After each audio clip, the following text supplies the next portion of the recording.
Ni mwendelezo wa simulizi ya Hamza na hii ni sehemu ya 113.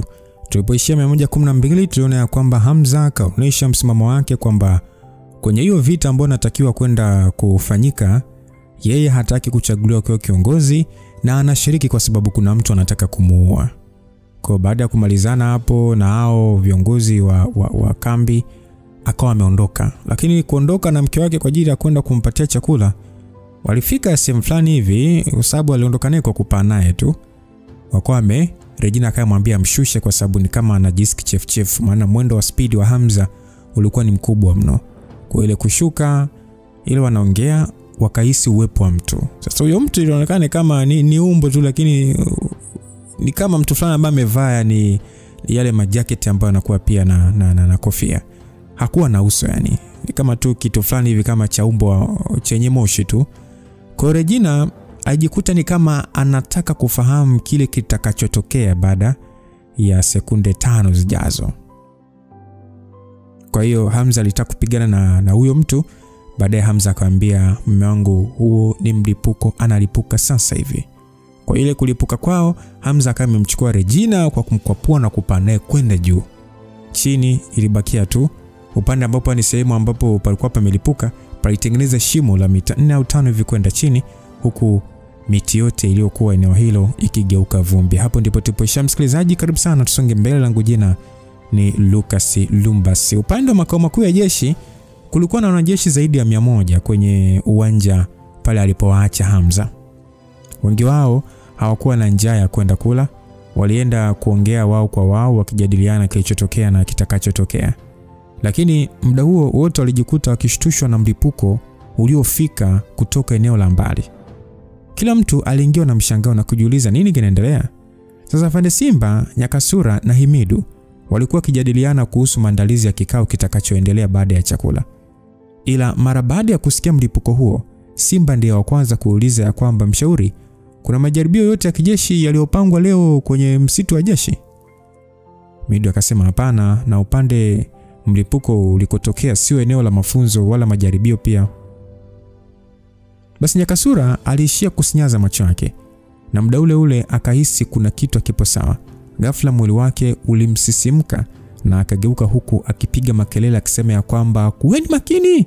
Sasa muda huo risasi za mwanga wa laser zilionekana zikipita angani na kushambulia moja. Yaani ilishambulia moja kwa moja kundi la viongozi wa kambi. Zikamtoboa mmoja wao kwenye paji la uso. Mara baada ya kuona shambulizi hilo, watu wote waliokuwa pale walijikuta wakipagawa. Kilichowafanya waanze kuhofia zaidi ni kwamba mashambulizi hayo yalikuwa endelevu. Basi Simba ndiye aliyekuwa kwanza kutoa kauli ya hamaki akisema ya kwamba Hawkeye alimtaja Melissa, ninja wa Magedon anayefahamika kama jicho la tai. Sasa Afande Simba alipiga kelele akasema sambeni haraka, tawanyikeni bila kusimama. Aliongea hivyo kwa wanajeshi wote waliokuwa ndani ya eneo hilo. Alijua fika mdunguaji yoyote hushambulia vizuri ikiwa shabaha yake ipo katika hali ya kusimama. Hivyo kwa kukimbia itakuwa rahisi kwao kukwepa mashambulizi ya jicho la tai. Basi swali la mshangao kwa kila mmoja, wakasema kwamba watu wa Magedon wamefika mpaka makao makuu ya nchi. Afande Midu alitoa maagizo akisema kwamba haina haja kujiuliza hilo kwa sasa jamani. Hakikisheni waheshimiwa wapo salama na waingizeni kwenye vyumba vya ardhi. Basi wakati huo Afande Musiba, Afande Karume na baadhi ya watu wa kikosi cha Sleeping Lounge waliochukua viongozi wa juu wa nchi na kwenda nao kwenye vyumba vya usalama. Muda huo milio ya mirindimu wa bunduki ilikuwa ikisikika katika eneo lote la kambi ya jeshi, ikiangaziwa na makelele ya wanajeshi waliokuwa wamejeruhiwa. Hivyo ilikuwa mara baada ya mavamizi zunguka eneo lote la kambi kuonekana pande zote. Afande Muhinde ndiye aliyetambua kwanza kati ya wavamizi hao mmoja wapo anaitwa Usheku. Mmoja wao alikuwa Usheku bwana na sura yake ilibadilika. Mzee Kimbu akasema ya kwamba jeshi la watu wa damu takatifu lipo hapa. Yaani wamethubutu kutushambulia tena ndani ya makao makuu ya nchi yetu kweli? Mzee Kimbu alisema kwa kutokuamini. Sasa afande Mnike huku akikunja sura akasema ya kwamba swali la kujiuliza ni namna gani wamefika hapa pasipo sisi kufahamu. Hata hivyo, upande wa washambuliaji wa damu takatifu hawakusubiri wala kujiuliza mara mbili. Chini ya uongozi wa Usheku walianza kufanya mashambulizi makali. Basi Usheku alisema ya kwamba kama hatuwezi kumuondoa duniani mzee mkongwe, basi tutahakikisha nchi hii haina amani. Tutaanza na ninyi vibaraka wake wa kambi kwanza. Usheku alisema kwa sauti ya juu huku akitumia mapigo ya nishati za mbingu na ardhi kuua wanajeshi wawili waliokuwa mbele yake. Wakati Usheku akipiga makelele na kufanya mashambulizi ya kikatili, ghafla mtu aliyetokea mbele yake na kukinga mapigo yake kwa ngao ya moto. Mzee Usheku alishia kukunja ndita, kisha aliangalia mbele yake na ndipo alipogundua alikuwa ni Ikram Karume. Ikram akasema kwamba mjomba, mimi Ikram nimesikia sana habari zako.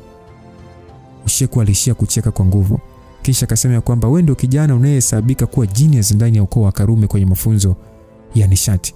Lazima utakuwa mtoto wa mzee Decha, si ndio? Ikram, nataka nikwambie tu kwamba leo mimi siwezi kuangalia nyuma tena, kwa sababu hii ndio njia pekee ya nguvu yetu ya ukoo kurudi na kupata uhuru tuliopoteza. Hata kama itakuwa njia yenye miiba, nipo tayari kuvumilia mpaka mwisho. Basi Ikram akasema kwamba kama unakazia kwenda kinyume na umoja wa uungu wa kale, basi naomba unisamee mimi Ikram kwa kukosa adabu. Jamaa akasema kwamba sogea bwana, nataka kuona mwenyewe uwezo wako, au tayari nimekwisha kuzeka. Baada ya kusema hivyo, ndugu hao wa ukoo mmoja wa Karume walianza kushambuliana kwa kasi kubwa mno, na msisimko wao ukafanya eneo hilo kama kuna moto unaowaka. Wakati huo Kimbwa, Kundaeli Muhinde na Sukre, wanajeshi wa uwezo wa juu waliotambulishwa, waliwahi kuanza mapigano na watu wa damu takatifu waliokuwa katika madaraja sana wao. Hakukuwa na wapiganaji wengi wa ufunuo upande wa umoja wa watawa, lakini waliokuwepo walikuwa na ujuzi usio wa kawaida. Wengine walikuwa kwenye level ya mkandamizo wa nafsi. Hao walipambana moja kwa moja na wanajeshi wa kambi pamoja na wakuu wao. Msiba kwa upande wake aliwapangia wanajeshi wa kitengo cha Sleeping Lions kulinda viongozi. Kisha alimchukua Bilal, Muhinde na wengine na kutoka kwa ajili ya vita.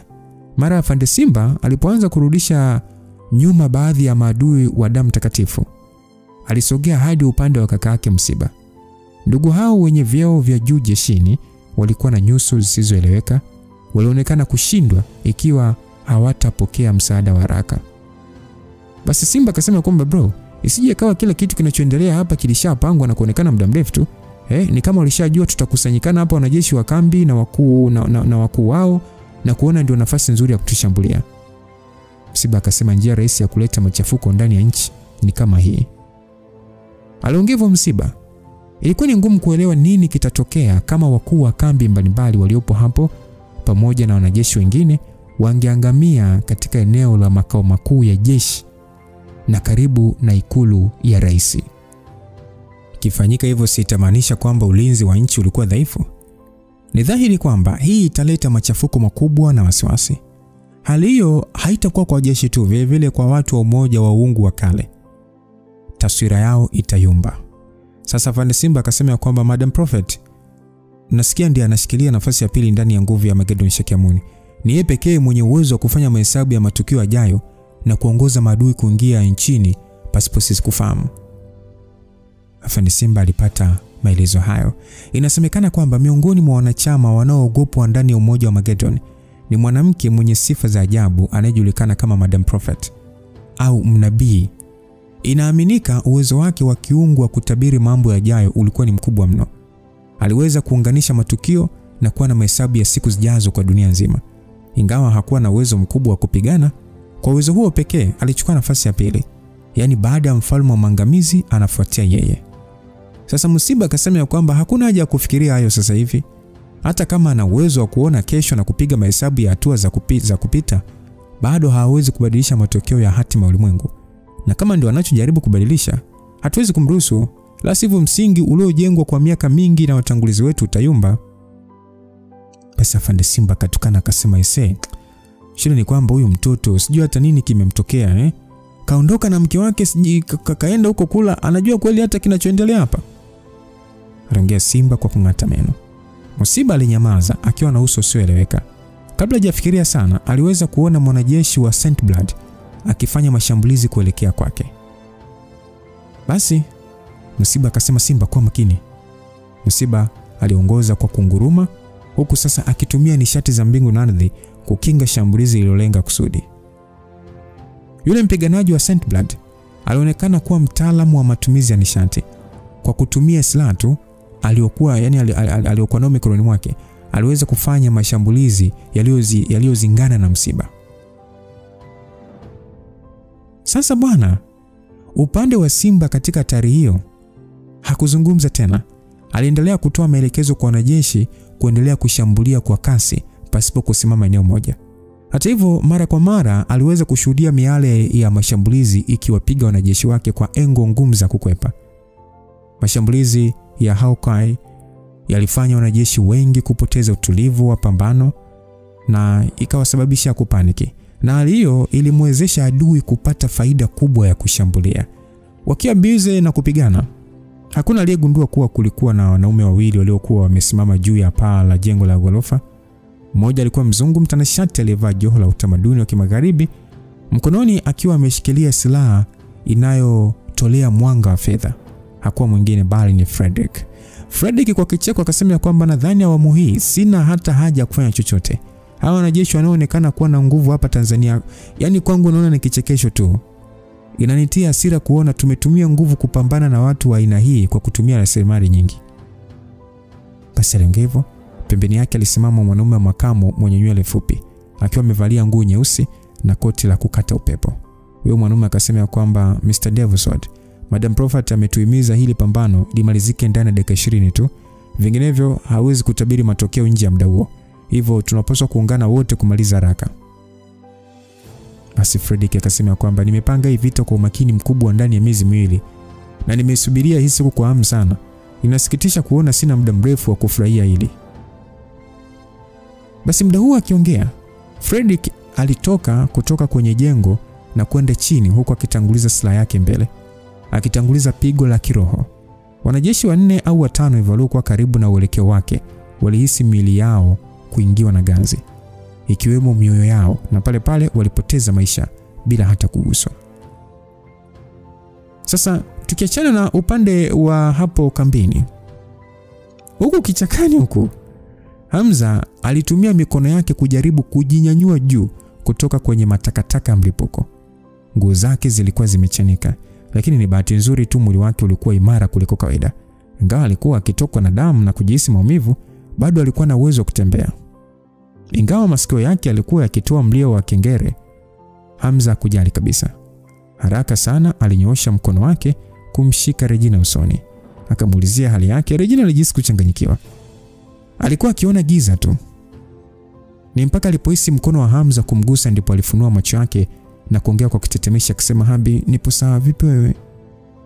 Basi mara baada ya kufikiria mlipuko huo na namna mwanaume huyo alivyotumia mwili wake kumkinga asiumie, moyo wa Regina uliuma huku macho yake akiwa meupe kama kioo.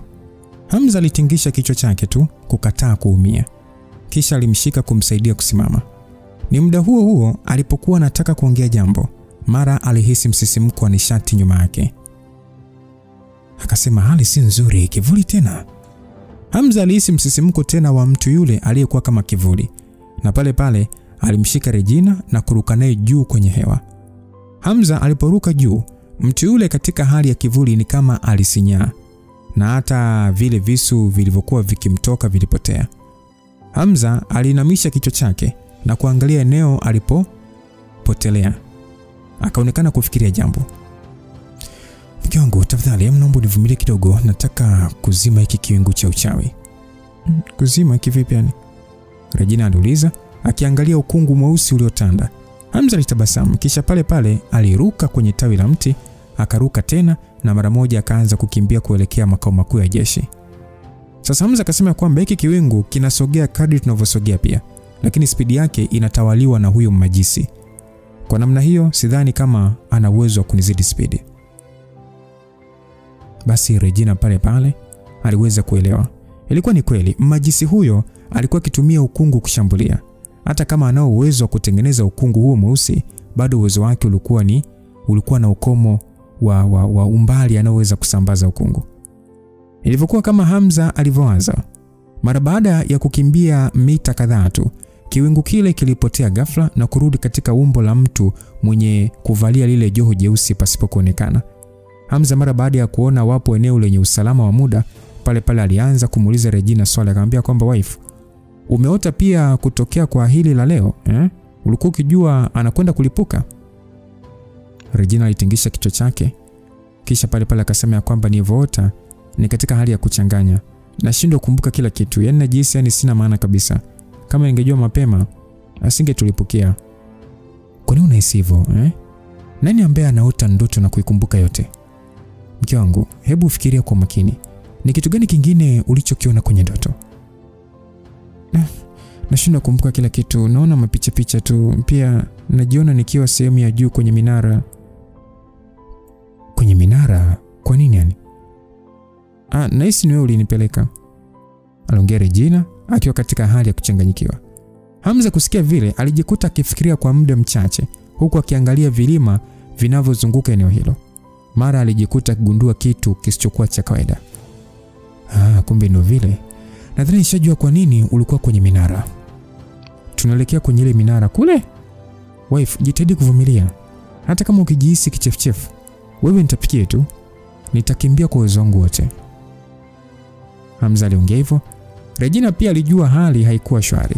Aliishia kumshika Hamza kwa nguvu huku akifumba macho yake. Muda huo katika eneo la mlipuko, yule mchawi aliyekuwa akisambaza kiwingu alikuwa amesimama vile katika eneo hilo, huku akiangalia uelekeo wa Hamza ambaye alikuwa akikimbia. Sasa yule mtu kivuli alionekana kusita kidogo, lakini mwishowe alionekana kutokumfukuzia Hamza, na pale aligeukia uelekeo wa makao makuu ya jeshi. Alikusanya kiwingu kilichotawanyika na kumrudia mwilini, na kisha akaanza kutembea uelekeo huo. Sasa nje ya ukumbi wa mkutano katika makao makuu ya jeshi, ule uwanja uliokuwa ukitumika kama wa mpira ulikuwa umetapakaa damu. Kundi kubwa la wanajeshi walikuwa wamejikusanya eneo moja wakipigana, huku wengine wakikimbia kwa wakati mmoja. Hata hivyo, kutokana na maadui na wanajeshi wa kawaida kuchangamana katika eneo moja, ilikuwa ni ngumu kwa vikosi vingine vya kijeshi kutumia silaha za moto kushambulia. Sasa Kimbwa, Kundael, Sukre na Ikram, kila mmoja alikuwa amechukua adui wake aliyekuwa katika level ya ufunuo mkuu na kukabiliana naye. Hata hivyo, kilichowafanya kuhisi shinikizo kubwa la pambano ni kutokana na uwepo wa watu wa Mageddon ambao walikuwa wakiwaathiri kwa nguvu zao za kimiujiza. Uwepo pia wa mashambulizi ya Hawkeye ulifanya wanajeshi wengi kushindwa kuonyesha uwezo wao wote, wakijilinda zaidi ya kushambulia. Hofu iliwajaa zaidi baada ya kuona miili ya wenzao wasiokuwa na uhai ikiwa imetapakaa ardhini. Upande wa Nyakasura, mara baada ya kukabiliana na wapiganaji kadhaa wa Saint Blood, hatimaye alikuwa mbele ya Fredrick ana kwa ana. Nyakasura alikuwa tayari katika hatua ya kuungua kwa damu yake. Alizidi kuamsha damu hiyo kwa nguvu na kuiwinanisha na nishati za mbingu na ardhi ili kujikinga na nguvu za kiroho za Fredrick. Akiwa na mbawa zake za moto, alitumia spidi yake yote kupeleka mashambulizi alipo Fredrick, na kilichosikika ni vishindo vizito. Fredrick kwa kutumia silaha yake aliweza kupangua mashambulizi yote ya moto wa Nyakasura kwa ustadi mkubwa sana. Hata hivyo, kwa wakati mmoja Fredrick hakutaka kujiamini sana. Istoshe, alijua uwezo wake wa utimamu wa mwili haukuwa sawa na wa Hamza, na asingeweza kuhimili nguvu hiyo ya moto wa Kiphoenix. Hivyo kwa umakini mkubwa alitumia silaha yake ya kishetani na kuunganisha na nguvu za kiroho, na pale ililipuka miale ya mwanga wa kimiujiza uliochukua maumbo tofauti na kuvana na Nyakasura. Hasa Fredrick kwa kicheko akasema kwamba Nyakasura, kwa ninachofahamu huwezi kuwa katika hiyo hali kwa muda mrefu pasipo kutumia moto kurudisha uwezo wako. Nyaka akasema kwamba sina wasiwasi, nitakuua mapema tu. Basi Nyakasura uwezo wake ulitegemea moto ili kurudi katika nguvu zake za juu. Hivyo kama angefanya kitendo hicho moja kwa moja, ingempatia Fredrick nafasi ya kutawala akili yake na ingeweza kufanya hata wanajeshi wengine kuanza kuchanganyikiwa. Sasa kutokana na hatari aliobeba Fredrick, Nyakasura hakutaka kuzembea hata kidogo. Ingawa alijitahidi kumshambulia Fredrick bila kusogea mbele, bado alianza kushindwa kushikilia akili yake. Fredrick alikuwa akimforce Nyakasura mdogo mdogo ili kumpa nafasi ya kutosha kufika eneo lenye mapigano. Jambo hilo lilianza kufanya baadhi ya wanajeshi waliokuwa wakipigana na watu wa Saint Blood kuhangaika. Haikuchukua muda mrefu, mara baada ya kutumia uwezo wake wa kiroho, kundi lingine la wanajeshi lilipoteza uhai. Nyakasura alijikuta akisema tupumbavu mara baada ya kuona hana anachoweza. Fredrick alijikuta akitoa kicheko cha uovu. Na muda ule alipotaka kusogea upande mwingine kushambulia, mara aliweza kusikia ngurumo za simba kutoka mbali. Ni muda ule aliweza kushuhudia kijana akimpasua mwanajeshi wa Saint Blood kama anavyopasua kioo, na kisha kusogea uelekeo wake. Alihisi kijana huyo mwili wake wote ukiwa umezingirwa na msisimko wa kutokuwa binadamu. Bwana huyo hakuwa mwingine bali alikuwa ni mwamba Shaibu. Shaibu alisema ya kwamba kidogo tu nipitiwa na usingizi na kuikosa hii vita ise. Aliongea Shaibu huku akiweka mikono yake kama vile amegeuka simba na kumrukia Fredrick kwa namna ya kutaka kumrarua kifuani. Fredrick alitumia silaha yake kupangua, lakini alipokea pigo la nishati ambalo mara moja lilimfanya rudi nyuma kwa tahadhari. Shaibu alijikuta kicheka kwa sauti ya juu. Pale pale aliinua kichwa chake na kupiga makelele. Alisambaza nguvu ya kiroho ya simba mzalabari ili kukinzana na nguvu ya kiroho ya Fredrick. Wanajeshi wa Kitanzania ambao mwanzoni waliofishwa na nguvu hiyo, awamu hiyo hawakuiogopa zaidi ya kuwapatia motisha kupambana. Basi Fredrick alitamka kwamba damu ya simba, huku sasa akikunja sura. Pale pale aligeuka na kumwangalia ule mwanaume wa makamo aliyemwacha juu. Kisha akaongea kwa nguvu akisema kwamba Friji, ni mpaka muda gani utaendelea kusimama tu bila kufanya chochote? Basi ule mzungu mara baada ya kusikia hivyo aliruka kwenye jengo lile na kisha akapiga hatua kusogelea kundi lile la wanajeshi.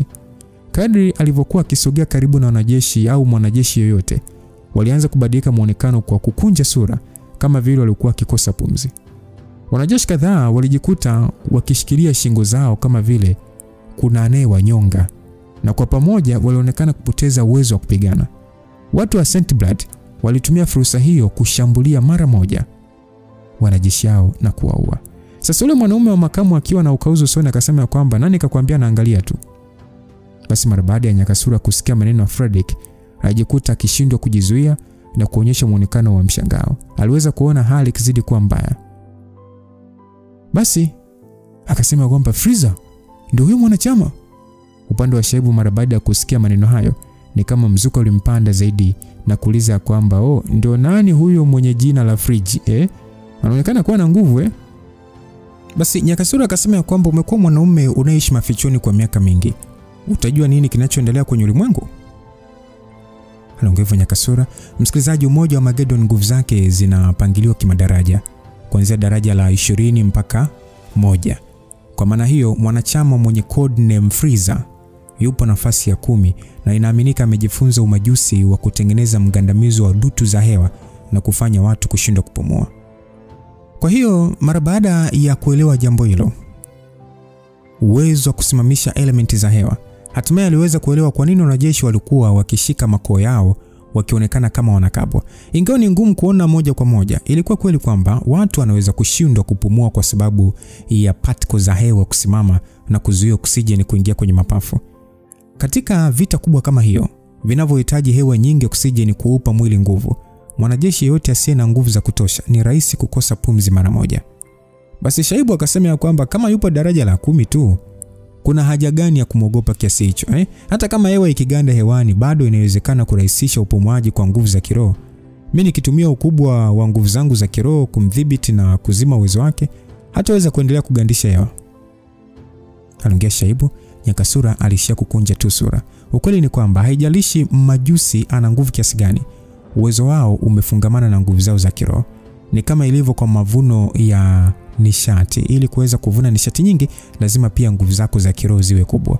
Hata hivyo swali lilikuwa, je, mwanachama katika daraja la 10 ndani ya nguvu ya Megano Shakyamuni, kiwango chake cha kiroho kiko hatua gani? Sasa Shaibu akasema kwamba pigana na hao dhaifu tu.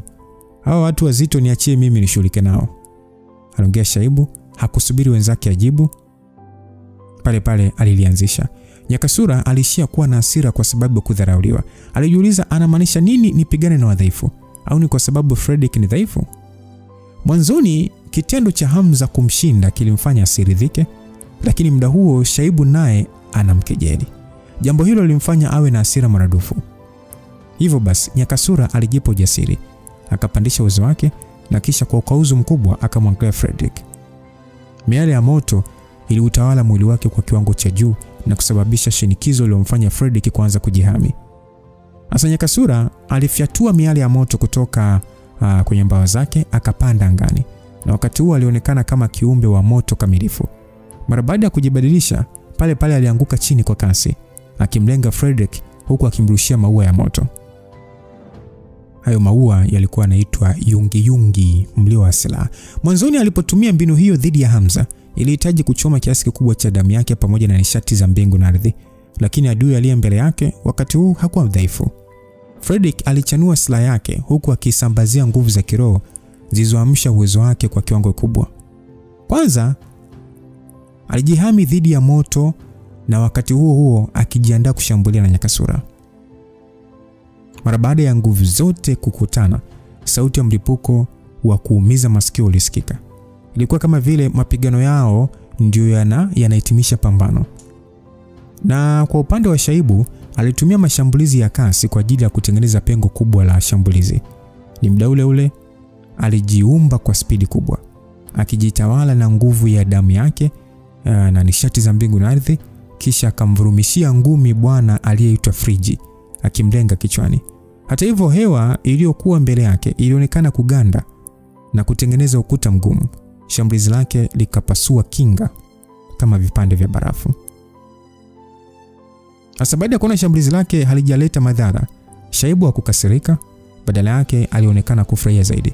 Friji alishia kusinyaza macho yake, kisha akasema kwa kunena ya kwamba wow, Sofket. Kabla hata hajamaliza sentensi yake, Shaibu alijihisi kana kwamba anashindwa kupumua kawaida. Alijua pale pale elementi za oksijeni kumzunguka zilikuwa zimeganda, lakini muda ule ule aliweza kuona hewa hiyo ikianza kutembea.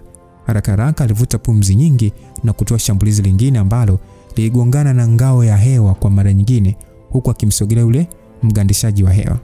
Hasa Friji akasema kwamba unapigana na mimi pasipo kuonyesha hasira yoyote. Kijana, niseme wazi tu kwamba nimependezwa na ujasiri wako. Basi Shaibu alishia kutoa tabasamu la uovu, na pale pale akajiambia moyoni ya kwamba hakika umewaza vyema. Ingawa upande wake hakuwa na nguvu za kiroho za kutosha kuharibu kinga aliyojiwekea Friji au kufanya hewa iendelee kujiongea, alijiambia kwamba kama atatumia mbinu ya kuruka juu na kuvuta hewa kama anaogelea baharini, basi anaweza kupata nafasi ya kushinda. Friji mara baada ya kuona mbinu ya Shaibu alishia kutamka tu neno mjinga, na kisha pale pale alitoa nguvu kubwa ya kiroho kumzingira Shaibu. Shaibu pale pale aligundua kimo cha mgando wa hewa kimeongezeka kwa urefu mkubwa zaidi na kuishindwa kabisa kuvuta pumzi. Ni muda huo aliweza kuona mwili wake pia ukianza kubadilika rangi, na pale pale aligundua yote kutokana na upungufu wa oksijeni mwilini. Hasa Friji akiwa hana hata masiara akasema kwamba hivi nadhani kwa hatua mafunzo uliofikia unaweza kunisogelea Muda si mrefu mwili wako utatengeneza viriba vya hewa na kugeuka nyama iliyooza. Basi aliongea hivyo. Kuhisi hali ile, Shaibu alitunisha misuli ya mwili wake na kufanya mishipa yake yote kuonekana wazi, huku kwa wakati mmoja akiingia katika hatua ya juu ya nguvu ya damu yake, hatua ya kushuhudia, yani hatua ya ushuhudiaji wa mwili. Hasa Friji muda ule alijikuta akikunja sura mara baada ya kuhisi nguvu yake ya kiroho, kwa sababu fulani ilionekana kuathirika na kufanya muujiza wake wa kugandisha hewa kukosa nguvu. Basi Shaibu alijikuta akiongeza nguvu zake na hatimaye alifanikiwa kuvuta hewa, huku wakati mmoja akitumia nishati kusambaratisha hewa mgando. Hata hivyo muda ule ule alipopata pumzi, hali ile ile ya kuganda kwa hewa irudi upya. Friji akasema kwamba naona upo hatua mchafuko wa damu na unao uwezo wa kushuhudia mwili wa simba. Lakini nikwambia bado hauna nguvu za kutosha kunizidi. Aliongea Friji, kisha pale pale aligeuka kuendelea kugandisha hewa kuua wanajeshi wengine zaidi.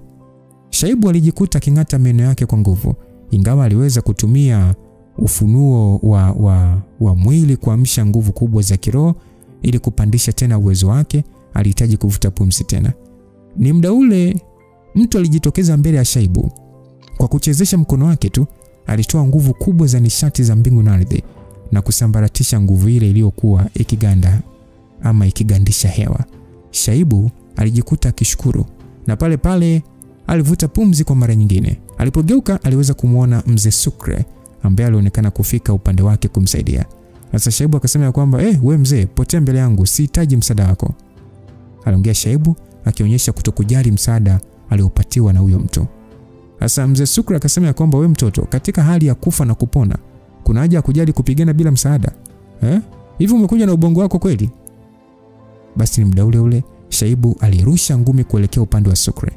Ni muda huo huo alipangua shambulizi la mtu wa damu takatifu aliyekuwa akimshambulia mzee Sukre kwa nyuma. Shaibu akasema kwamba nakulipa hapa hapa. Hata hivyo mzee huyo hakuwa na muda wa kujali sana msaada huo, na alishia kuangalia hali ya vita na kujikuta kikunja sura mara baada ya kuona wapo wanajeshi wengi waliodondoka chini wakivuja damu, huku wengine wakipoteza kabisa uhai. Mzee akasema kwamba huyu mwanaharamu wa familia jemadari kapotelea wapi? Tunazidi kufa bwana. Watu walitamani Hamza atoke. Aisee, kusaidiwa lilikuwa swala zuri, lakini kutokana na hali mbaya ya mapigano, wanajeshi wengi walitamani kumuona Hamza hata kwa muujiza akirudi na kutoa msaada. Yaani ni kama wengi waliamini mtu pekee anayeweza kutoa mchango mkubwa katika vita hiyo na kupata mwelekeo wa kushinda ni Hamza. Sasa muda huo Hamza ambaye alikuwa akiitwa na mioyo ya watu wengi, alikuwa amembeba Reji akisogelea kilele cha mlima juu kabisa ilipo minara ya mawasiliano. Macho ya Hamza yalikuwa ni kama ya mwewe. Shabaha yake moja kwa moja ilikuwa ni juu kabisa mnara, akimwangalia mtu aliyeshikilia bunduki ya ajabu ambayo ilikuwa ikitoa mwanga wa rangi ya zambarau kulenga shabaha ya mbali, akiwa katika mkao wa udunguaji. Mdunguaji aliyekuwa juu ya mnara huo hakuwa mwingine bali ni Melissa, ambaye alishamuona Hamza muda mrefu sana, lakini alishindwa kukimbia kwa wakati. Mara baada ya kumuona Hamza akisogea karibu zaidi, mpishano wa mita 100, pale pale alielekeza bunduki yake kwa Hamza. Risasi za rangi ya zambarau za kimiujiza zilitengeneza mnyororo endelevu wa mwanga uliomsogelea Hamza kwa kasi. Kwa umbali huo mfupi na uwezo wake, mashambulizi hayo yalikuwa ni ya papo kwa hapo, ambayo ni ngumu kwa Hamza kukwepa. Hata hivyo Hamza hakukwepa kabisa mashambulizi hayo. Aliendelea kumweka Regina nyuma yake, huku akiruka kwa spidi kubwa kuelekea alipo Melissa. Wakati huo huo alitumia nishati za mbingu na ardhi kwa nguvu ya kusudi na kukinga mashambulizi ya risasi na kuyazima. Kwa namna hiyo pekee ilionyesha kabisa licha ya risasi hizo kwenda mbali, bado hazikuwa na nguvu za kutosha. Hasa muda ule Hamza aliyeruka usawa wa nusu mnara na kujiandaa kufanya shambulizi, mara tu alihisi ngumi nzito ikijitokeza angani, yaani kama vile anga limetengeneza shimo na kumlenga. Alafu kubwa zaidi, ngumi hiyo nzito kama nyundo ilikuwa imezungukwa na ukungu wa kijani, ikionyesha kuwa haikuwa ngumi ya kawaida tu, bali pia ilikuwa imejaa sumu. Mapigo ya kusudi ya Hamza yaliishia kuvana na ngumi hiyo, na alijikuta akishindwa kuruka juu zaidi, hivyo akarudi chini. Sasa ni muda ule ule ngumi ile ya kimaajabu ilirudi katika umbo la kawaida la mkono wa binadamu kwa kitendo cha kufumba na kufumbua tu. Wakati huo huo Hamza alimuona mtu ambaye hakuwa amemuona mapema akiwa juu ya mnara huo pia. Alikuwa mwanaume mwenye upara, muonekano wa Kichina na makovu mazito usoni. Kwa jinsi tu mavazi yake alivyokuwa, alionekana wazi kuwa ni monk. Kwa wakati huo bwana huyo alikuwa akitoa mvuki wa rangi ya kijani uliojaa sumu. Kwa jinsi ulivyokuwa ukitoka ni kama ulikuwa ukiharibu ngozi yake na kumfanya aonekane kana kwamba anaoza. Muda huo Melissa aliweka chini silaha yake ya kidunguaji na kisha akasema kwamba Bad Monk, nitakuachia Lucifer upambane naye. Mimi nataka kutafuta eneo lingine la kushambulia. Basi Hamza mara baada ya kusikia jina la Bad Monk alijikuta akihisi hajawahi kulisikia popote. Hata hivyo hakulipa umakini sana, kwa sababu umoja wa kimangamizi ulikuwa na maajabu mengi sana. Pale pale alijiambia lazima ngumi ile ya giant ndio miujiza yake. Akajiuliza, ina maana mkono wake unaweza kuongezeka urefu na ukubwa kwa kufumba na kufumbua tu? Basi ule monk alitingisha kichwa na mara akarusha teke kuelekea alipo Hamza. Ingekuwa sawa kama teke hilo lingekuwa la kawaida, lakini lilikuwa teke la giant lililojawa na uozo wa sumu. Hata hivyo Hamza aliweza kuhimili sumu hiyo, ila tatizo lilikuwa kwamba mguu huo ulirefuka mno. Mara baada ya kushuhudia kanyagio lile la giant likimshukia kichwani, Hamza hakutaka kuzubaa. Pale alitoa silaha yake na kuunganisha na kusudi, akinuia kufyeka mguu huo. Silaha yake ilikuwa kama kipande cha mwezi, na kwa namna pigo lake lilivyokutana na mguu ule, mlio mkali ulisikika. Muda huo Hamza alitoa silaha nyingine baada ya kuona Melissa alikuwa akitaka kukimbia. Basi alirusha silaha ile kuelekea kwa Melissa na kuishikilia kwa mbinu ya hiari. Upanga ule ukageuka kama pigo la radi na kwenda moja kwa moja kumvaa Melissa kutoka nyuma. Hasa Melissa ambaye ndio kwanza alikuwa ameruka kushuka kwenye mnara, alionekana hakuwa na kiraka usoni. Jambo la kushangaza ni kwamba kuvaa kiraka kile haikumaanisha alikuwa na jicho bovu, bali kwa sababu alikuwa na jicho la jini ambalo lilimwezesha kuona mbali mrefu. Jicho hilo halikumsaidia tu kuona mbali na kulenga shabaha, bali pia lilimpatia uwezo wa kupima kasi ya kitu kinachotembea angani. Hasa mara baada ya kuona silaha ikimsogelea kwa kasi, uso wake ulikakamaa, lakini alishia kutuma shambulizi la risasi zake kimiujiza. Baada ya upanga ule kupangua mashambulizi yale ya risasi, ulionekana kuyumba kidogo, lakini bado ulifanikiwa kumshambulia Melissa. Melissa alijikuta akipiga ukelele wa maumivu. Mkono wake wa kushoto ulioshikilia bunduki ulikuwa umepitiwa na upanga huo mkali. Wakati Hamza akifanya shambulizi hilo, muda huo aliweza kufyeka gulile la giant la Monk. Lakini mara baada ya kipande cha mguu kudondoka, ghafla mguu ule ulionekana kutengeneza kanyagio jipya. Hamza alikunja sura na akajua wazi kwamba miujiza ya Monk ilikuwa na uwezo wa kumponya. Alishia kuongea tu mwenyewe, akasema kwamba huyu kweli ni Bad Monk. Basi Melissa akasema kwamba Bad Monk, endelea kumzuia. Melissa kwa kweli hakutegemea kama Hamza angeweza kufanya mashambulizi mawili kwa mpigo. Hakutegemea kabisa. Aliishia tu kushika mkono wake uliokatwa na kisha kakimbia. Ilionekana wazi kuwa asingeweza kutafuta eneo lingine la kudungulia, kwa sababu mkono uliokatwa ndio huo ulioshikilia bunduki yake. Matokeo hayo yalikuwa tofauti kabisa na utabiri wa mpangilio wao wa kushambulia. Kutokea kwa Hamza kulikuwa kumevuruga mpango mzima. Yule Bad Monk alipanua mdomo wake kana kwamba anatapika, na mara akatoa ukungu wa kijani uliobeba sumu. Wakati huo mikono yake yote miwili iliongezeka urefu na kuonekana kutaka kumpiga Hamza vibao. Lakini Hamza kwa upanga wake hakuhofia sumu hiyo, badala yake alifyeka mikono ile kwa mara nyingine. Ukweli kama isingekuwa kwa Regina kuwa nyuma yake, Hamza asingejali kabisa huyo Monk na kumfukuzia Melissa. Yule Monk mara baada ya kugundua sumu yake haikuwa na athari zozote kwa Hamza, pale mikono yake ilichomoza upya na kuwa mikubwa zaidi. Ilikuwa ni kama imebadilika na kuwa nguzo za ghorofa. Basi mara baada ya kumshambulia Hamza kwa mkono, alishindwa kumpata. Badala yake mkono wake ulienda kugonga mnara mwingine na kupindisha. Wakati huo Monk yule aligeuka kuwa jitu na aliendelea kumpelekea Hamza mashambulizi ya kupiga kichwani, akimpatia wakati mgumu. Mwanzoni Hamza alitaka kuendelea kudhibiti ile silaha ya hiari ili kumuua Melissa, lakini kutokana na mwili mkubwa wa Monk alishindwa kuona upande wa pili. Akaona bora aendelee tu kukabiliana na huyo mtu. Sasa mara baada ya kuona mabao yale ya mikono, Hamza aliruka juu kwa kasi kuyakwepa. Alipiga sarakasi hewani akikanyaga kono lile, na kwa kufumba na kufumbua alikuwa tayari amefika kwenye bega la Monk. Mara baada ya kutua kwenye bega hilo, hakujiuliza mara mbili. Pale alikata shingo ya Monk yule. Monk yule alishia kutoa mbweko wa Kichina mara baada ya shingo yake kukatwa. Na pale mwili wake ukaanza kuoza kwa kasi kubwa mno. Sasa wote Melissa na Monk huyo hawakutarajia kabisa kama Hamza angeweza kufika minarani, lakini pia uwepo wa Monk huyo ulikuwa ni kwa ajili ya kumlinda Melissa ili asibugudhiwe wakati wa udunguaji. Walijua fika kwamba kwa sumu aliyokuwa nayo hakuna mwanajeshi angeweza kuhimili. Hata hivyo mtu aliyefika hapo alikuwa ni Hamza, ambaye hakuathirika kabisa na sumu hiyo. Mara baada ya kuona mwili wote wa Monk ni kama unapukutika hivi, huku ukitoa moshi mwingi wa sumu. Hamza alimkimbilia Regina haraka na kuondoka naye. Regina akasema, mume wangu, situmfukuzie tu yule mwanamke. Aisee. Regina muda wote alikuwa na hasira baada ya kuona Melissa ameweza kukimbia na alihisi labda Hamza kwa spidi yake angeweza kumfikia. Hamza akasema, hapana, tunarudi makao makuu ya jeshi. Basi pambano ndani ya makao makuu ya jeshi lilikuwa ni la kumwaga damu kiasi kwamba baadhi ya wanajeshi walianza kujisikia kichefuchefu.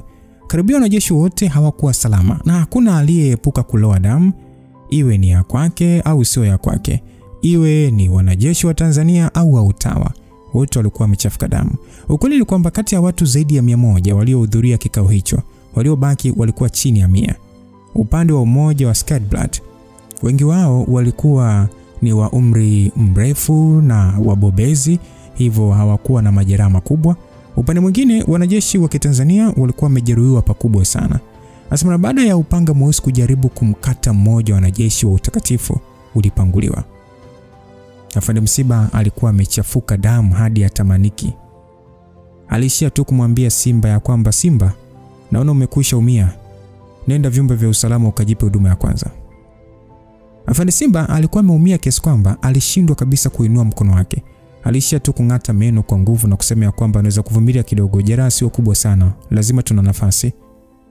Asa Msiba alishia kugeuka uso wake na kumwangalia Shaibu aliyekuwa akipigana dhidi ya Friji. Damu nyingi zilikuwa zikimtoka puani na uso wake ulikuwa umemwaga jasho kwa kukosa oksijeni.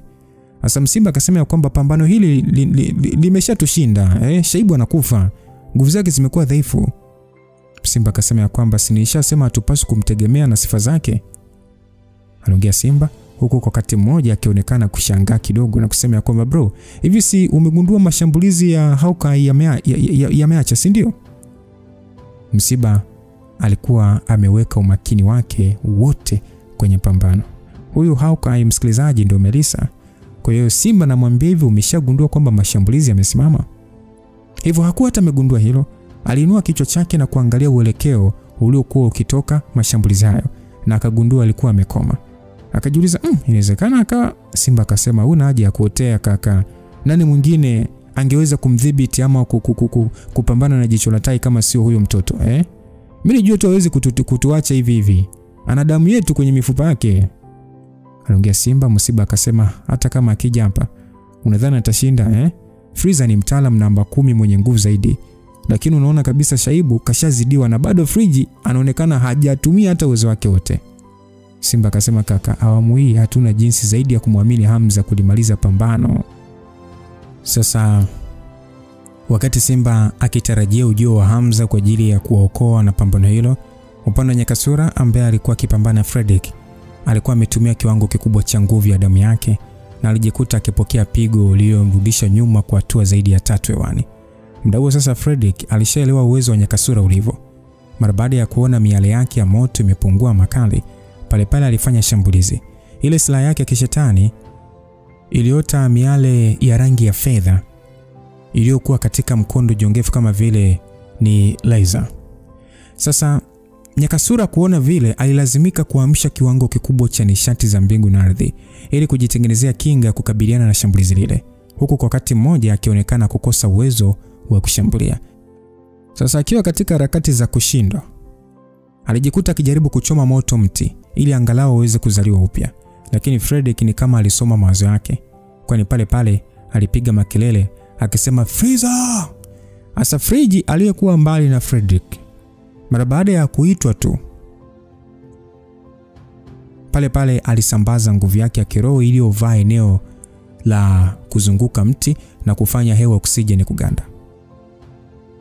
Kwa sababu moto wa Nyakasura ulitegemea oksijeni pia, ulishindwa kabisa kuunguza mti ule na kuishia kuzimika. Msichana huyo sura yake ilifubaa. Ilionekana wazi maadui zao walikuwa wamefanya maandalizi yao vizuri kwa kuhakikisha kwamba hawatoi nafasi ya kushambuliwa. Sasa Simba akasema ya kwamba hii ishakuwa mbaya. Kama Nyakasura hawezi kurudisha upya uwezo wake kwa kuogelea kwenye moto, nguvu yetu ya kupigana itapungua kwa kiasi kikubwa mno. Basi Nyakasura aliyekosa jinsi alishia kumwangalia tu Fredrick aliyekuwa akimshambulia. Ni muda ule wakati alivong'ata meno yake kuendelea kujihami na shambulizi hilo, aliweza kuona mtu akijitokeza mbele yake. Ubaridi mkali pamoja na nguvu kubwa, nishati za mbingu na ardhi zilienda kuvaana na shambulizi la Fredrick. Mtu alijitokeza kumsaidia alikuwa ni Kundaeli Muhinde. Mzee huyo kombati zake za kijeshi zilikuwa zimejaa madoa ya damu. Kundaeli akasema kwamba kama adui ana nguvu kuliko sisi, hatuna jinsi zaidi ya kushambulia kwa kushirikiana. Aliongea hivyo Kundaeli, kisha akamwambia Nyakasura kutafuta namna yote ya kuogelea kwenye moto ili kurudisha uwezo wake, huku yeye akimsaidia kuzuia mashambulizi ya Fredrick. Nyakasura aliishia kutingisha kichwa kwa shukrani na haraka sana alisogea mbali ili kutafuta sehemu ambayo anaweza kuoga moto. Hata hivyo, mmoja wa wazee wa damu takatifu alisogea mara moja. Alirusha shambulizi lake akiwa na silaha iliyokuwa na umbo la mwezi yenye kung'aa kama almasi hivi, na mara baada ya kufyatua kidogo tu ikamzuru Nyakasura. Nyakasura aliweza kukwepa shambulizi hilo, lakini aligundua bado hana hata nafasi ya kuwasha moto na kurudisha uwezo wake. Nyakasura akasema kwamba mzee wa kambi ya chui, hata wewe ni msaliti. Aliongea Nyakasura huku akikunja sura. Yule mzee kwa sauti nzito akasema kwamba unapaswa kusikitika kuliko kushangaa na kuhurumia kwa kuwa kibaraka wa kafara ya jemedari. Nyakasura akasema haijalishi ni kitu gani jemedari amefanya, ila kwenye macho yangu nyie ni kundi la wahalifu ambao mmesaliti nchi yenu na utamaduni wenu wenyewe. Aliongea Nyakasura akiwa na kauzo usoni. Sasa muda huo Usheku alifanikiwa kupangua shambulizi la Afande Kimbwa na pia kwa wakati mmoja akimshambulia na moto. Sasa baada ya kuona kafanikiwa, akasema kwamba nani upo sahihi? Nani hayupo sahihi?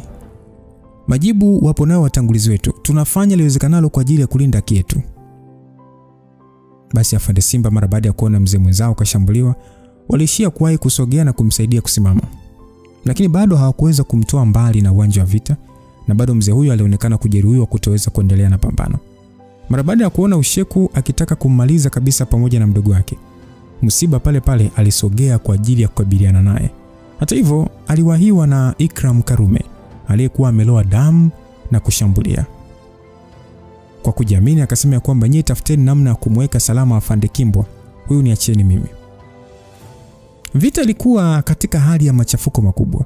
Mwanzoni Ikram alitaka kushambuliana na Usheku kummaliza, lakini alishambuliwa na mtu mwingine na hakuwa na jinsi zaidi ya kukabiliana naye, na ile anapogeuka ndipo anaona mwenzake akishambuliwa na kujeruhiwa. Mpaka hatua hiyo Nyakasura alikuwa hana nguvu kubwa kama mwanzo, na karibu wanajeshi waliokuwa na nguvu pia na wenyewe walikuwa na majeraha. Kwa haraka sana jeshi lote la upande wa Tanzania lilikuwa na hali mbaya. Afumba zaidi wanajeshi wengine wa uwezo wa chini walikuwa wamezingirwa pande zote na jeshi la Watawa na kufanya mashambulizi yao yasiende mbali kutokana na wengi wao kujihami tofauti na kushambulia. Wazee wengine wa kambi walifanya mashambulizi ya ushirikiano kujaribu kushambulia, lakini mwisho siku walishiwa nguvu. Yote hiyo ilichangiwa na kukosa uzoefu wa vita. Sasa Mzee Nguna akasema kwamba Afande Simba, ruhusu jeshi kutumia makombora. Mzee Mbale akasema kwamba kweli kabisa, ni heri tufe pamoja kuliko kuwaacha watu uwe. Hatuwezi kuruhusu hawa mabeberu kushinda bana. Basi Afande Simba alishia kung'ata meno yake kwa nguvu wakati akisikia vilio vya wanajeshi wake wakiteseka na maumivu. Macho yake yalikuwa mekundu hatari. Alijua mpaka hatua hiyo alipaswa kufanya maamuzi. Hata hivyo, kama angeruhusu eneo hilo la jeshi kushambuliwa na makombora, si tu kwamba makao makuu yataharibiwa, lakini vile vile watu wote walioko hapo na pembeni pengine ni ngumu sana kupona. Afumba zaidi, ili kuweza kuruhusu kutumia silaha nzito za jeshi kufanya mashambulizi hayo, lazima kwanza kupata ruhusa kutoka kwa viongozi wa kisiasa. Lakini viongozi wa kisiasa pia walikuwepo ndani ya eneo hilo. Hivyo je, wangekubali mabomu kutumika na kuwaua wao wenyewe? Friji muda huo aliangalia saa yake, na pale pale akiwa na hali ya kubadilika uso, alisema kwamba hatuna muda wa kutosha. Inaonekana kuna tatizo upande wa jicho la tai. Demon Sword, damu takatifu, dhibiti miondoko yao katika umbali mfupi kisha nifanye maamuzi. Fredrick akasema kwamba hakuna shida, ngoja tuwadhibiti kwa kuwakusanya eneo moja na kumaliza pambano kwa pigo moja. Basi mara moja aliacha kutumia silaha yake ile. Nguvu ya kiroho iliyokuwa kwenye mwili wake ililipuka kwa kiwango kikubwa. Uwezo wake wa kuchanganya akili za watu uliwafanya wanajeshi wengi wa Kitanzania kushindwa kabisa kupigana. Upande wa jeshi la damu takatifu, wenyewe walikuwa katika umakini mkubwa wakihakikisha hakuna mtu anaondoka eneo hilo la ulingo. Ghafla tu wanajeshi wote wa kitengo cha Malibu ni kama walikuwa wamezungukwa na fensi, washindwe hata kuondoka. Sasa upande mwingine, Friji hakuonekana kuathirika na nguvu ya Frederick kabisa. Alishia kutembea akisogelea kundi hilo la wanajeshi wa Kitanzania huku akijinenea maneno. Alivonyosha mkono wake kama vile kuna kitu anajaribu kukishika hewani, na ghafla tu hewa katika eneo hilo ilipitia mabadiliko makubwa. Kiwango kikubwa cha hewa katika eneo la wanajeshi wa Kitanzania walipo kilipotea na kuwafanya wahisi ni kama eneo lao halikuwa na hewa kabisa. Walishindwa kupumua. Shaibu ambaye pia alikuwa katika udhibiti wa Friji alijikuta akitoa mbweko mkubwa. Alijaribu kutumia uwezo wake wote kujikomboa kwa kumpiga ngumi Friji. Hata hivyo, hewa ya oksijeni iliyokuwa mbele yake iliganda, huku pressure mbele yake ikiongezeka kwa kiasi kikubwa na kumsukuma kwa nguvu. Shaibu alijikuta akikosa balance kabisa na mwili wake kufyatuliwa. Hata kama aliweza kujaribu kushambulia, ilikuwa wazi kabisa uwezo wake ulikuwa katika hatua za mwisho na asingeweza kuvuta muda tena. Shaibu aliishia kudondoka chini, huku mkono wake ukiwa umejaa damu. Alijaribu kujirusha kisarakasi kusimama, lakini alijikuta akirudi chini tena kwa wimbi kubwa la shinikizo la hewa. Kundi lote la wanajeshi wa Kitanzania walijikuta katika hali ya kujikatia tamaa. Hawakuweza kabisa kuvuta hewa, wala hawakuweza kuhimili uchawi wa Frederick. Alafu kubwa zaidi, hewa iliyokuwa juu yao ilikuwa ni kama imegeuka matofali yanayowanyima kwenda chini na kuwafanya wahisi miili yao inataka kupasuka. Basi Simba akasema kwamba inamaanisha tunaenda kupoteza uhai wetu hapa. Simba alikuwa amejitahidi kadri ya uwezo wake wote maskini kukabiliana na shinikizo. Nyakasura, Ikram, Muhinde na kundi la wanajeshi wengine waliokuwa katika level ya ufunuo walishia kung'ata meno yao tu kwa chuki kubwa. Wote walijaribu kuhangaika kujitoa katika uzito wa hewa, lakini kutokana na utofauti mkubwa wa nguvu za kiroho walijihisi ni kama wameshikwa na jinamizi. Basi mzee Muhinde akasema kwamba Friji inamaanisha uwezo wake ni mkubwa kuliko sisi wote hapa. Mzee Muhinde alijikuta akishangaa bila kuelewa, huku kwa wakati mmoja akijaribu kutumia nguvu za kiroho kubalance hewa ya oksijeni mwilini mwake. Sasa Ikram akasema kwamba atakuwa nje ya level ya ufunuo wa nafsi huyo, ndio maana hata kwa kujitahidi kwa kushirikiana tunashindwa kufanya chochote. Basi mara baada ya wanajeshi wa chini yao kusikia maneno ya wakuu wao ya kukata tamaa, walijikuta nao wakikata tamaa mara mbili yake. Upande mwingine, watu wa damu takatifu walikuwa na hisia mchanganyiko. Usheku alisema kwamba imekwisha, awamu hii lazima tuweze kushinda. Kinachokwenda kuwatokea leo ni gharama mnaolipa kwa kumwamini Simba mzee. Mwingine akasema hakuna viongozi wa serikali waliopo chini ya viumba vya ardhi, tunapaswa pia kuwaua. Sasa baada ya kusikia hivyo, kundi la wanajeshi wa damu takatifu waliangaliana na pale pale upande mmoja walionekana kujipanga kwenda ndani kuua. Lakini muda ule, wakati kila mmoja akijua pambano linaenda kufikia tamati, Friji aliyekuwa akisambaza uchawi wake alijikuta akikunja sura. Ghafla tu aliinua mkono wake mmoja juu na pale pale ngao ya barafu ikatokea, na kilichosikika ni kishindo tu. Ilikuwa ni kama kimondo cheusi kilichotokea ghafla kutoka angani na kugongana na ngao ile. Ajabu zaidi, ngao ile iliweza kutobolewa na bado kitu kile kiliendelea kumsogelea Friji alipo. Friji alionekana kutokutarajia kabisa jambo hilo. Ilikuwa ni bahati kwake kwamba alikuwa na uwezo wa kutengeneza mgandamizo wa hewa na kuweza kupunguza spidi ya shambulizi lile, huku akijipa nafasi ya kukwepa. Hata hivyo, kutokana na harakati hizo, nguvu yake ya kiroho aliyokuwa aliyotumia kukandamiza wanajeshi wa Kitanzania ilipungua kwa kiasi kikubwa na kufanya wanajeshi wengi kuweza kupumua.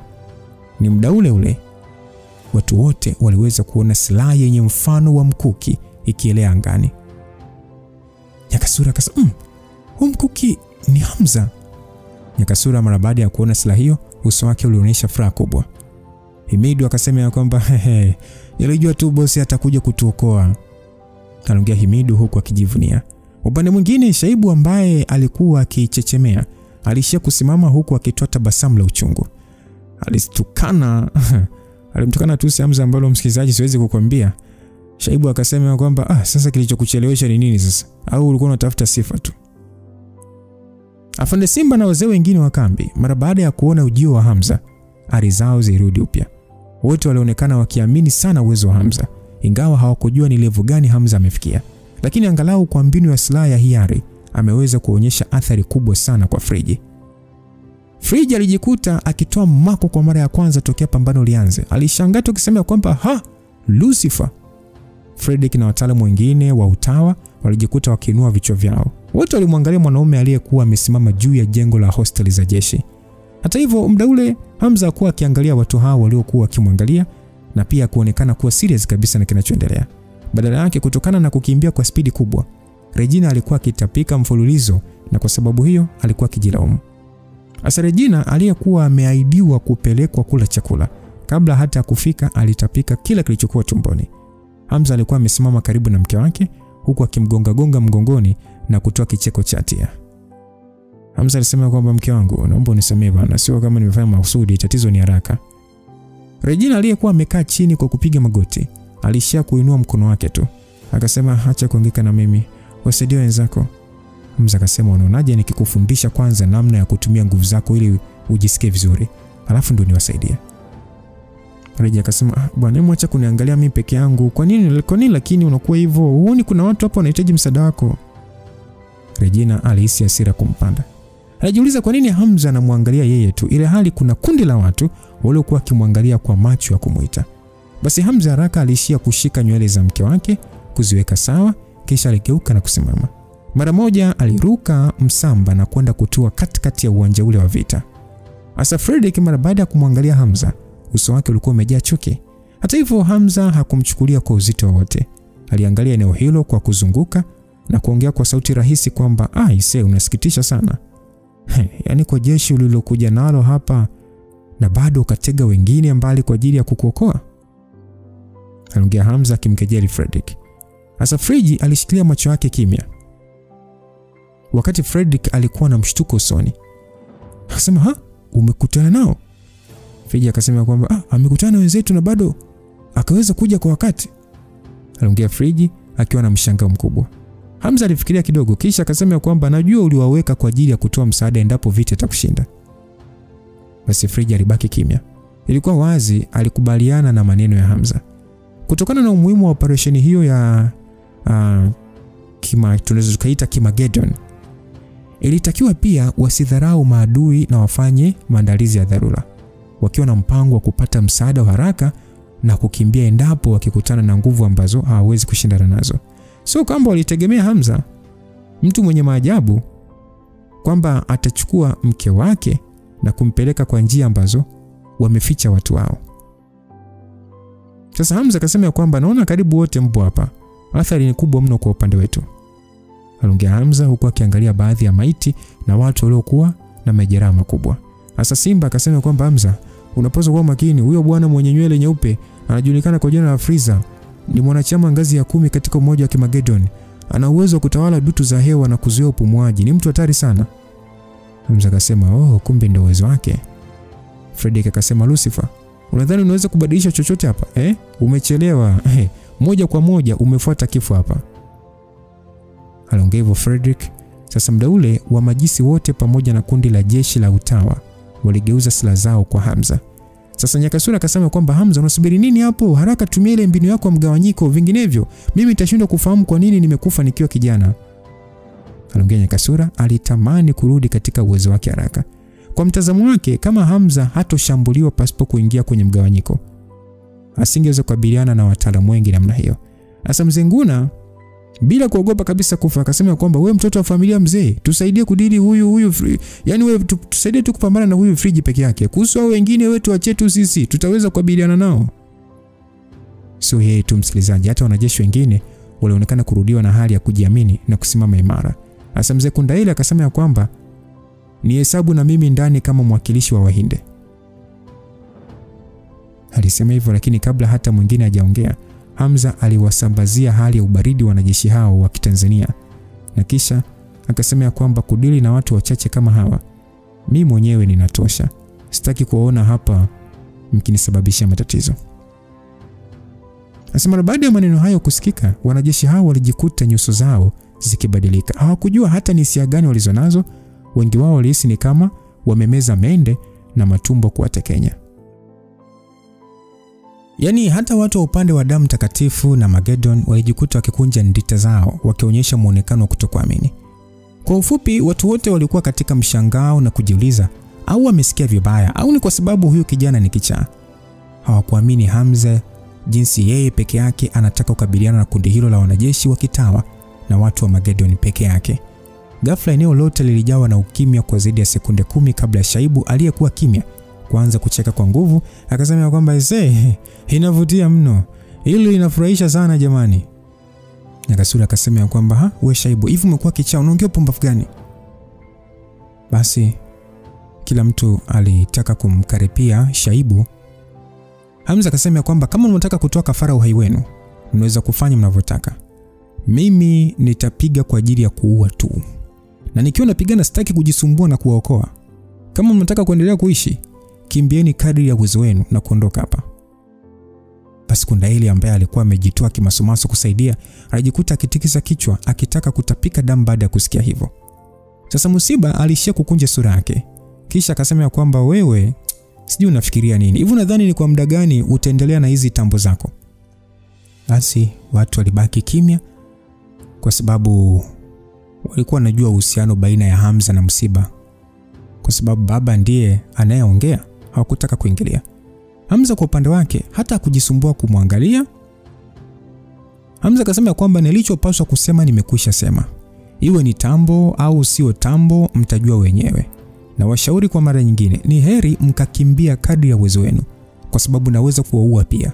Sitaki lawama baadaye kwa kushindwa kuwaokoa. Basi mara baada ya muda mfupi wa ukimya, kiongozi wa kambi ya nyoka pale pale kwa nguvu akasema kwamba mimi nakuamini Mr. Hamza. Kwa uwezo wako usiopimika ninaamini utaweza kulikamilisha hili. Basi baada ya kuongea hivyo aliwaangalia vijana wa kambi yake na kuwapa ishara ya kuondoka eneo hilo. Mara baada ya bwana huyo kuondoka, wanajeshi wengine wa kambi nyingine walipunguza aibu zao, wakakusanya nguvu zao na kukimbia kwa uwezo wao wote. Mzee Mbale aliyekuwa na wasiwasi kabla ya kuondoka alisema kwamba Hamza, kuwa tu makini.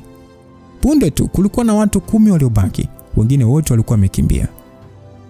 Basi Fredrick akasema kwamba Lucifer, hivi unajiona wewe ni nani Malaika au Mungu? Kwa sababu unakitafuta kifo mwenyewe nitakupatia. Aliongea hivyo Fredrick, kisha akasema kwamba wanajeshi wote wa damu takatifu na Magedon na tushirikiane kwa pamoja kumuua mtu huyo na kuharibu kabisa nafsi yake. Msikilizaji, ukweli haikuwa hata na haja ya kuongea. Watu hao wa damu takatifu walikuwa tayari walishajipanga kwa ajili ya kupeleka mashambulizi na walikuwa kimwangalia Hamza kama chui anavyotazama kitoweo. Usheku ambaye alikuwa kwenye level ya ufunuo mkuu alikuwa amekwisha kumzunguka Hamza na nguvu zake, akidhamiria kutokumpatia nafasi ya kupata pa kukimbilia. Basi aliwasisitiza wenzake akamwambia kwamba jamani, huyu hatuwezi kupoteza hadhi zetu kwa kumshindwa huyu. Basi Hamza akiwa amezingirwa na wanajeshi hao wa ufunuo mkuu hakuonyesha kabisa kujali. Alishia kuongea kwa utulivu akimlenga Fredrick. Hamza akasema, Fredrick, kabla hatujaanza kupigana nahitaji kuuliza swali. Fredrick alikejeli akasema, swali la kauli ya mwisho au sio? Hamza aliishia kuinua mabega kisha akasema, umedhamiria sana kutaka kuniua. Je, ni kwa sababu ya yule mwanamke? Sasa muda ambao swali hilo linaulizwa, muonekano wa Musiba na Simba waliokuwa nyuma ulibadilika na wote walionyesha hali za wasiwasi. Wengine wanaweza wasielewe msikilizaji, lakini walikuwa wakielewa wazi neno yule mwanamke liliashiria nini. Fredrick aliishia kuminya macho yake. Muonekano wake ulibadilika kidogo na kisha alianza kucheka akiwa katika hali ya uovu. Akasema kwamba ndio, uwepo wako kwake ni udhalimu mkubwa. Hivyo bila shaka kumsaidia na paswa kukuondoa haraka iwezekanavyo. Hamza alishia tu kusimama eneo moja. Midomo yake ilionekana kucheka kama mtu ambaye anajiongelesha. Na kisha alitikisa tu kichwa chake na kuvuta pumzi na kuishusha. Kisha akasema kwamba kama ni hivyo nimeelewa. Fredrick akasema basi kufa. Mara baada ya Fredrick kuongea hivyo, pale pale alifanya mkandamizo wa nguvu zake za kiroho na kwa ujasiri mkubwa alifyatua mkono wake ulioshikilia silaha na kumrushia bolti za miale ya kichawi. Muda huo huo Usheku na kundi lingine la utawa kwa pamoja walianza kumpelekea Hamza moto. Aliamsha kwa kiasi kikubwa nishati yake ya mwili na kumfanya awe kama anaungua na moto. Hisia alizokuwa akisambaza kwa mtu wa kawaida angeweza kupoteza uhai hapo hapo na pengine kujikojolea kabla hata kupoteza uhai. Wanajeshi wengi waliokaa mbali na eneo la mapigano Mara baada ya kushuhudia jambo hilo, mioyo yao ilianza kwenda mbio. Kila mtu alijiuliza ni kwa namna gani Hamza anakwenda kudhibiti wataalamu wengi namna hiyo na kujilinda kwa wakati mmoja. Sasa ni muda huo Hamza aliyekuwa kwenye duara la mashambulizi alionekana kunyanyua mguu wake juu kama mtu anayejaribu kupanda ngazi zisizoonekana hewani, na ghafla tu mwili wake ulijipaisha kama mtu aliyefyatuliwa kutoka kwenye nyayo za miguu yake.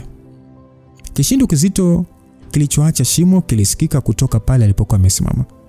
Hamza, kutokana na spidi yake, kabla mapigo hayo yote hajamfikia, alikuwa amekwisha kuruka juu. Hata hivyo, kitendo chake cha kuruka angani ni kama alitengeneza njia rahisi ya shabaha kwa wanajeshi hao kumshambulia. Basi Fredrick alicheka akasema, "Lucifer, umekwisha." Alikuwa mpaka akiona Hamza, yani alikuwa akiona namna Hamza anavyokwenda kupokea mashambulizi ya kumuua kabla hajakanyaga ardhi tena. Hata hivyo, kitendo cha Hamza kuruka angani, mara tu wimbi kubwa la shinikizo la anga lilitokea na kufanya mioyo ya kila mmoja kufurukuta. Yalikuwa ni makali ya kutisha mno na endelevu yaliyowapelekea kuhisi msisimko kama vile wanatumbukia shimoni. Ingawa Hamza hakuwa na nishati zozote kwenye mwili wake wala hakuwa mvuna nishati, bado alikuwa akisambaza msisimko wa nguvu ya mkandamizo ambayo ilifanya wengi kujihisi kama dhaifu. Kundaeli Muhinde akasema kwamba huu msisimko ni aina gani huu? Simba akasema, mwili halisi hapana. Hii sio hatua mwili halisi. Aliongea Simba akiwa katika mkanganyiko. Watu wa damu takatifu na wale wa Magedon wote walijikuta wakishtuka kwa shinikizo hilo. Walikuwa katika hali ya tahadhari kiasi kwamba hawakusogea kizembe. Ukweli ni kwamba walikuwa katika hali ya mshtuko kwa sababu hisia hizo hawakuwahi kuzihisi kabla. Muda huo, wakati kila mmoja akiwaza ni kitu gani Hamza amefanya, walianza kusikia sauti za vyuma kugongana kutoka pande zote. Ilikuwa ni mkusanyiko wa silaha nyingi. Ziwe ni silaha za wanajeshi waliokimbia au wale waliokwisha kufa, ili mradi walikuwa na silaha yote, iwe visu, mapanga au majambia. Kila kitu chenye muundo wa silaha kilifyatuka kwenye miili yao na kumsogelea Hamza kwa spidi ya juu. Ni muda ule kila mmoja aliweza kukumbuka. Muda ule Hamza alipowasili, tukio la silaha kujitoa kwenye ala na kumwelekea Hamza. Muda huo ni kama sasa Hamza alitumia uwezo wa juu wa kuita silaha hizo. Mmoja wa wanajeshi alimuuliza Mzee Mbale ya kwamba inaweza kuwa mbinu ya silaha ya hiari nini? Mzee Mbale akasema kwamba hapana, hii haiwezi kuwa silaha ya hiari peke yake. Haiwezi kuwa hivi, lazima ina muunganiko na nguvu ya makusudio ya Hamza. Nguvu yake ya kusudi imefanya silaha zote kumtii. Msikilizaji, kundi la wanajeshi hao walishindwa kabisa kuelewa. Walishindwa kubaini ni katika level gani Hamza amefikia mpaka ambapo vitu visivyo na uhai kuanza kumuelewa.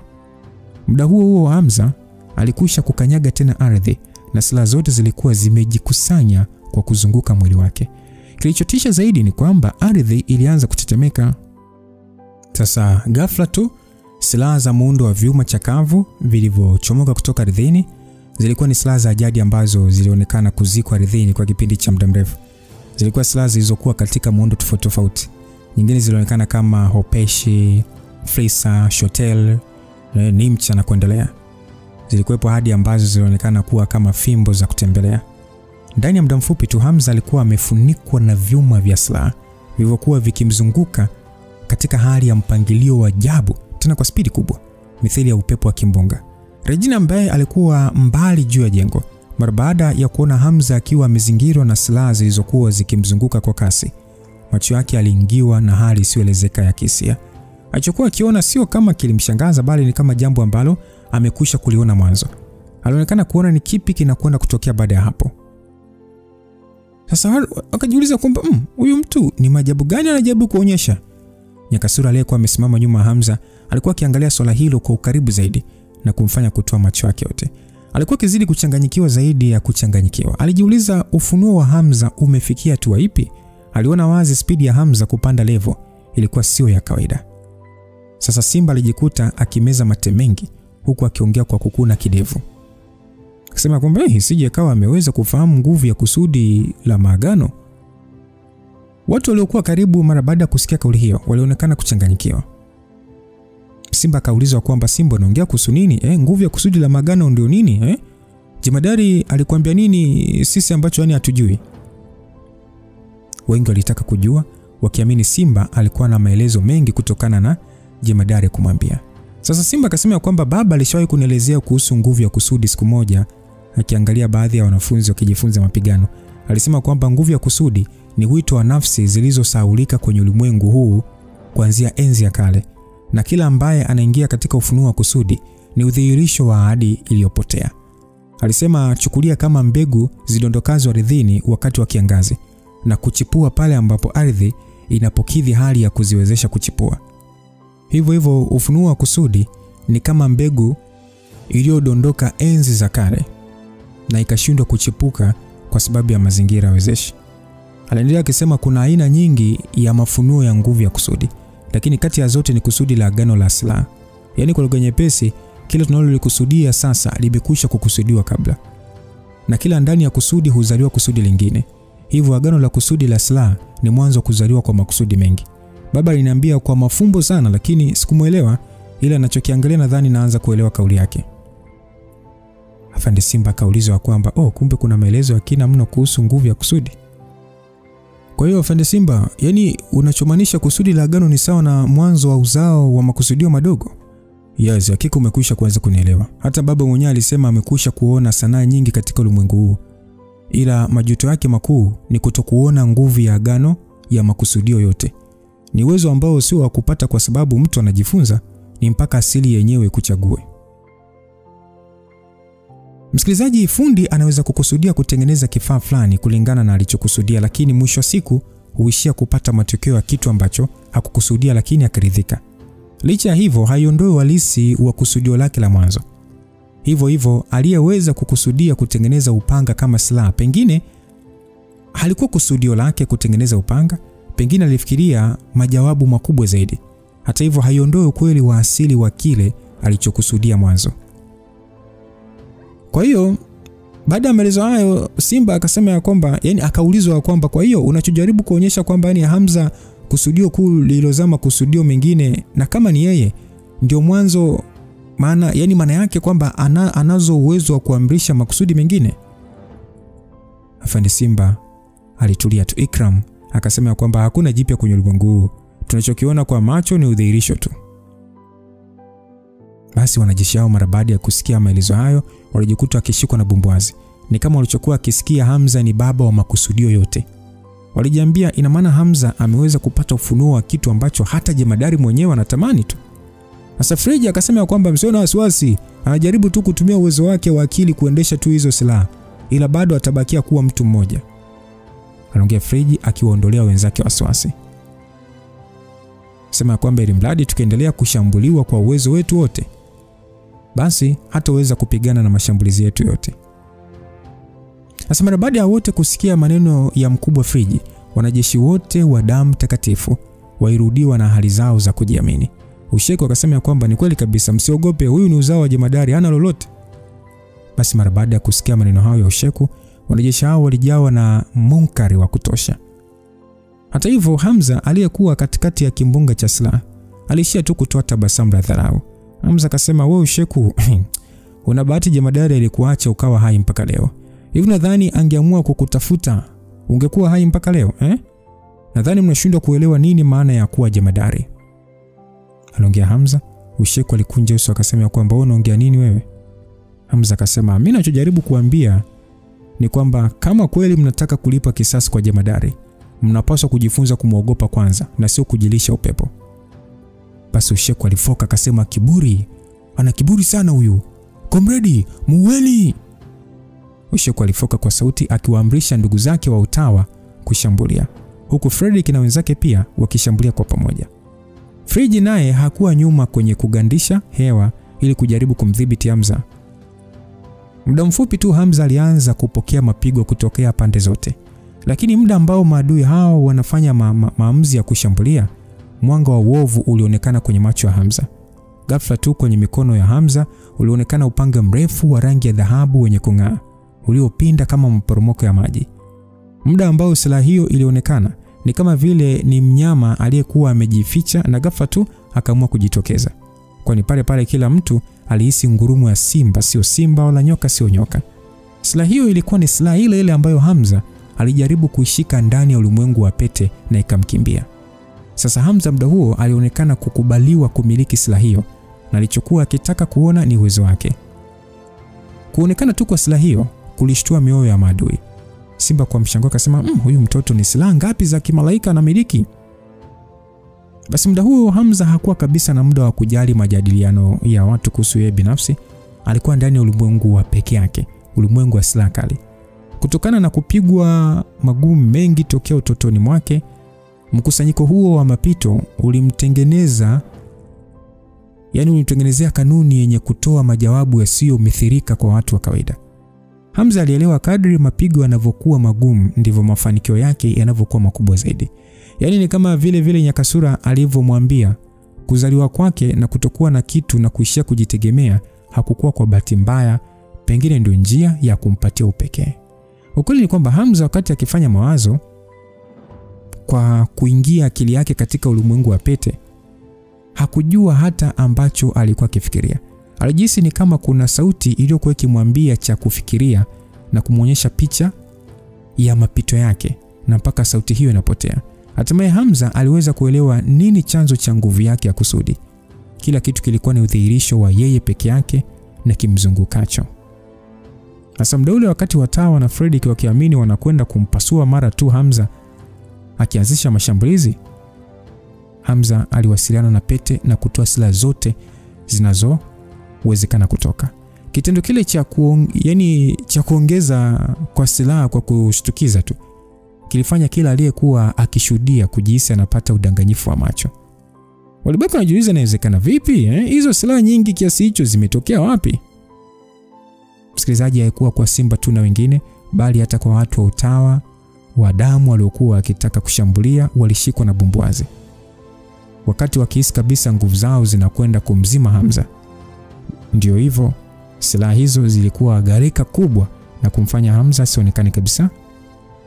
Katikati ya eneo hilo la uwanja, silaha zile za vyuma zilikuwa zikiminyana huku zikizunguka na kuonekana kama vile ni kichungu hivi, na kufanya hata hewa kupita kwa tabu sana. Basi Simba akasema kwamba mvutano wa makusudi, hakika ni kama baba alivyoelezea. Hamza anachofanya ni agano la makusudi, chochote atengenezacho binadamu kina uhai ndani yake. Aliongea afande Simba kwa furaha. Ukiachana Simba aliyetamani kupiga vigelegele, wanajeshi wengine wote ukijumlisha Nyakasura na Shaibu walikuwa katika butwa. Mzee Mbale aliyekuwa akiangalia kwa mbali, machozi yalionekana kumtoka. Akasema, nguvu ya waenzi yetu imetokea. Silaha ya hiari ni udhihirisho wake. Kundi kubwa la wanajeshi mara baada ya kuona Hamza akiwasiliana na vyuma hivyo walishia kumkubali kwa mioyo yao yote. Hakuna aliyetaka kukosa neno hata moja. Waliangalia kwa umakini mkubwa. Watu wa Magedon na Utawa wa damu, ingawa Magedon alikuwa na maajabu yake, lakini walikuwa katika hali ya mshangao kwa uwezo ambao Hamza anaonesha. Kwa namna moja sura zao ziligeuka kuwa mbaya. Walijiuliza katika hali kama hiyo ni kipi wanapaswa kufanya, kama mashambulizi yao yanaonekana kutokuwa na maana mbele ya mbinu hiyo. Mara baada ya muda kupita, Friji alionekana kukunja uso kwa wasiwasi. Akasema kwamba muda wa dakika 20 tuliopewa umekwisha kupita na pambano bado halijaisha. Mpaka sasa matokeo hayajulikani mbele ya Lucifer. Pengine tunapaswa kuondoka. Fredrick akasema kwamba tuondoke? Hivyo unatania nini? Kwamba hata katika hatua hii na wengi wetu, na jinsi tulivyo wengi hivi, hatuwezi kumuua Lucifer? Aliongea Fredrick na alionekana wazi ya kutaka kukata tamaa, lakini nguvu za Hamza mbele ya macho yake zilimfanya pia kushindwa kujua matokeo. Sasa Fredrick akasema kwamba Frije, huyu jamaa anachokifanya sasa hivi ni kujihami kwa kujifunika na hizo silaha. Hawezi kutufanya chochote. Tunachopaswa ni kuua wengine tuone kama ataendelea kujificha huko. Aliongea Fredrick. Friji alionekana kusita kidogo, lakini aliona pendekezo la Fredrick lina mantiki. Na pale akasema kwamba haya, wengine anzeni kudili na Watanzania wengine, nitaendelea kumdhibiti Lucifer. Fredrick akasema kwamba hilo ndio nilikuwa nikiliwaza hata mimi mwenyewe hapa. Tunaua wengine wote kisha tunamaliza Lucifer. Basi muda huo Fredrick aliwaongoza wanajeshi wengine wakitaka kumvuka Hamza na kushambulia wanajeshi wengine ikiwemo Nyakasura, Simba na Shaibu waliokuwa hawapo mbali. Lakini muda huo huo sauti ya mbweko wa simba yenye kusababisha mwangwi ilianza kusikika kutokea eneo la katikati. Ghafla tu zile silaha zilianza kucheza katika aina ya mpangilio usioeleweka. Ilikuwa ni kufumba na kufumbua tu. Silaha zile zilitengeneza maumbo ya simba mwenye mabawa na kichwa cha joka. Ilikuwa ni kama vile ni onyesho la fashion ya maumbo lililotengenezwa na silaha tupu. Hamza akasema kwamba makusudi ya uendelevu sambamba.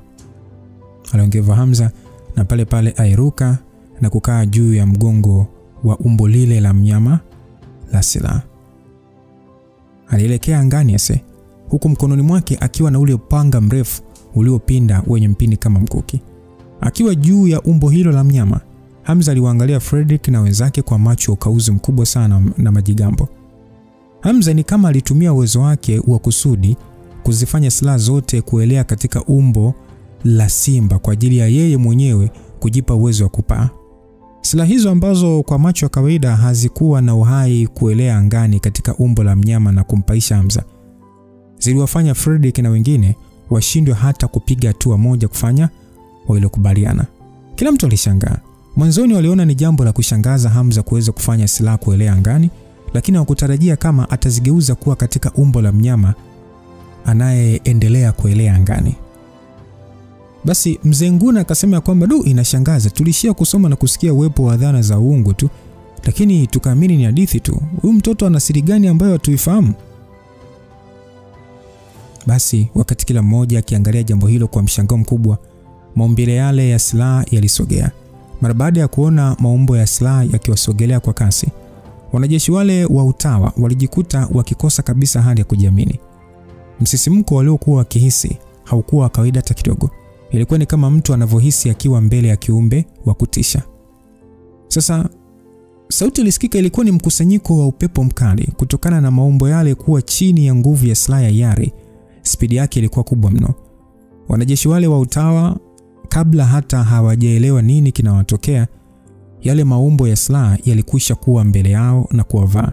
Licha ya wengi wao kujitahidi kukinzana na mashambulizi hayo, kulikuwa na wanajeshi watatu wa utawa ambao walishindwa kabisa kujikinga na nguvu hiyo na kuishia kukatwa na silaha zile.